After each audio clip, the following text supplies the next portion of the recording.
Today, we are digging into a story that basically rewrites a chapter of history we all thought we knew.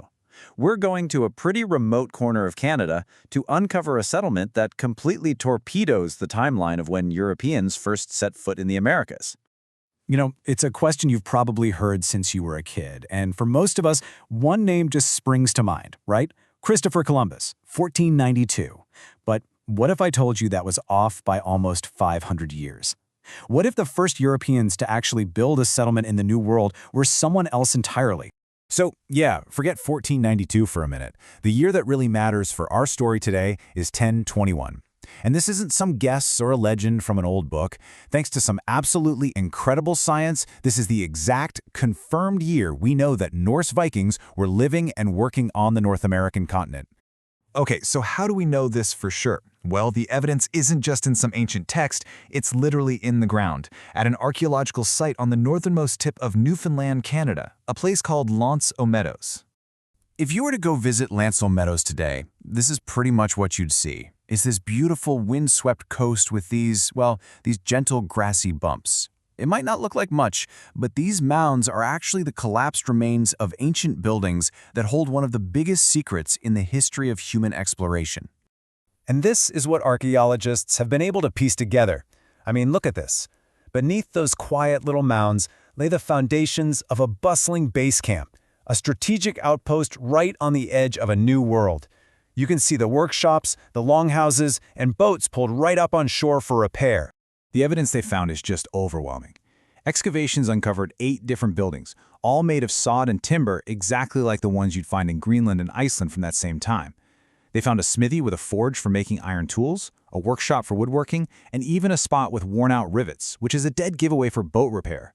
This wasn't just a campsite. This was a fully functional working settlement. But the story of this site is really 2 discoveries, right? There's the original one by the Norse, and then there's the modern one, where this amazing husband and wife team turned what was basically ancient myth into hard historical fact.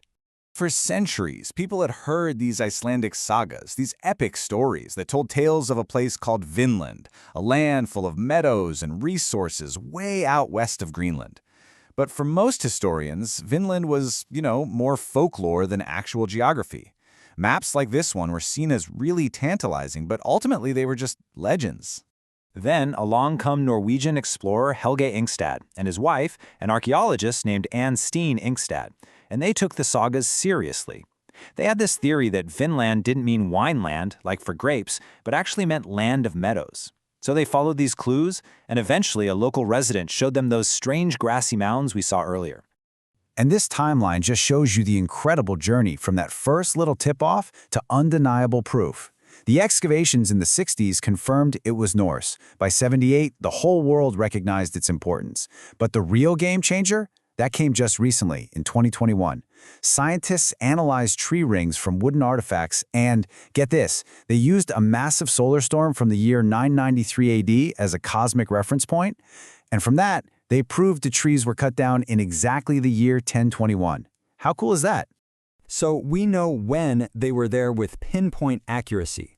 But what was life actually like for these Norse explorers? Well, the little things they left behind give us some amazing clues. I mean, just look at how personal these items are. This isn't just about buildings anymore. It's about the people who lived in them.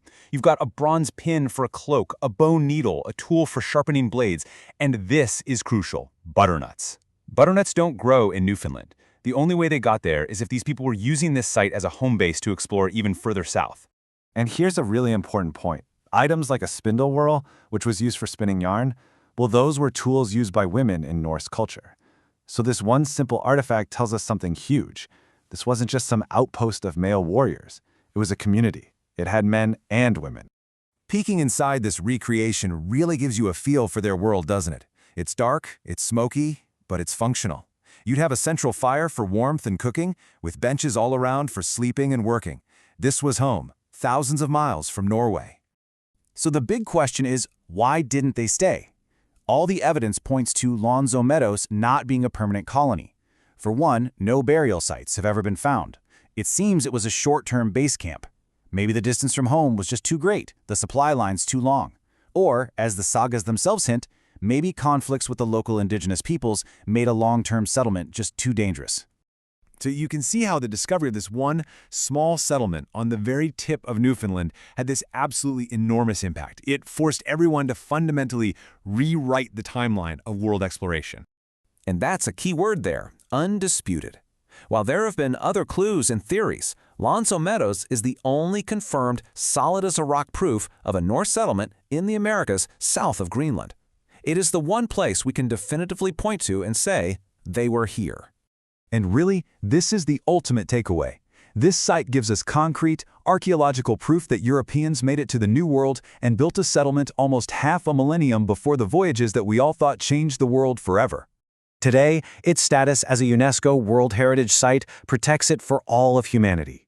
It's recognized not just as a piece of Canadian or Viking history, but as a key milestone in the entire, incredible story of human migration across the planet.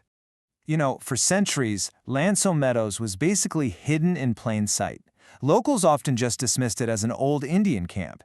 And it just makes you wonder, doesn't it? What other world-changing histories are lying just beneath our feet, waiting for someone to look a little closer and maybe ask the right questions?